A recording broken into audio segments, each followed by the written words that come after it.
New tonight, the Office of Legislative Auditor is being asked to review the state's response to pollution by Gopher Resource in Eagan. A state lawmaker wants a special review of the Minnesota Pollution Control Agency's handling of a spike in lead levels in the air. But Callan Gray has been having a hard time getting the MPCA to answer our questions. That's right. Meanwhile, Legislative Auditor Judy Randall tells me her office plans to gather additional information before determining the best way to go forward. She couldn't give me a timeline, but says they'll look at factors including whether her office has jurisdiction and the urgency of the issue. As you mentioned, MPCA did not respond today.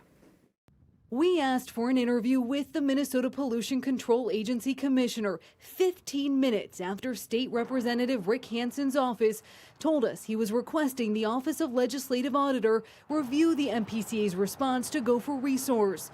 We followed up with a phone call about 2 hours later at about 3:40 p.m. Follow up on my interview request. And then another email at about 5:15 p.m., but didn't get any reply. It's the fourth day we've requested and haven't been granted an interview since the agency alerted people who live near Gopher Resource there were elevated lead levels detected in the air over the winter. I would love to know how it's going to affect us. We took that question to Stephanie Yendel with the Minnesota Department of Health. When you hear that MPCA has detected lead levels that exceed acceptable limits in the air, what is your first concern?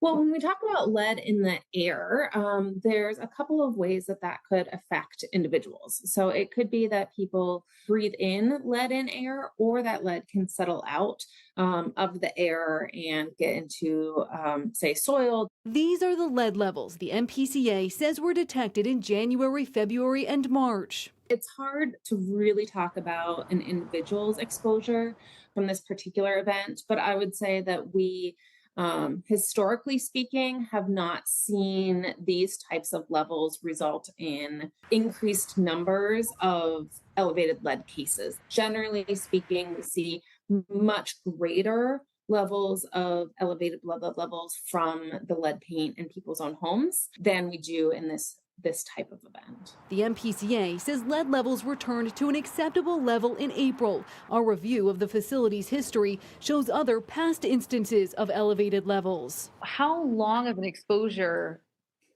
is a concern? What we always say is that less exposure is better. Yendel tells us MDH generally recommends all children receive a blood lead test at 1 and 2 years old. I want to be clear, we're not recommending anything different for this situation. She tells us lead is heavy, so it falls out of the air fairly quickly, so there's less likelihood of being exposed to lead in the air. Soil can be a source of exposure, but again, she says they see most lead in soil through paint chipping off of homes.